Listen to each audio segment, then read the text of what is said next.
in his video released Saturday night after it took his aides hours to convince him this was a big deal. That's important here, too. It took them hours to convince him this was a big deal.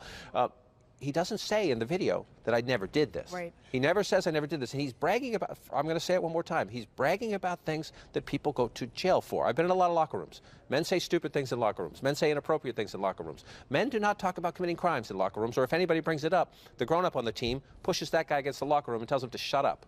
Well, one of the things that I've really noticed is the difference between the way that men and women are responding to this tape. When I saw it, I thought this confirms a lot of my worst suspicions. It's obviously full of really salty language, and I was looking at the political implications.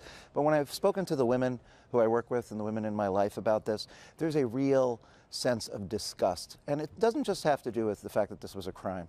It has a sense of depression that at this particular point in the country's history that we're still having this kind of nonsense happen. Well, he says the irony of this. I mean, we were in a year in which there was so much attention focused on the fact that Hillary Clinton was the first female, nominee, and we have had some of the most crass language about women become part of the political discourse in history. Yeah, he's bringing the gender card into this in a way that she isn't. But I also think it's important to think about this in the context of where we are in this country. I mean, 10 years ago, the reaction to this would have been less severe for Donald Trump. I mean, the sensitivity to this issue is much more significant and important. And I think that tells us there's been an important and significant positive move in the country toward a recognition that this is unacceptable behavior. And I think that the revulsion that you're talking about, particularly among women, but among men also, tells us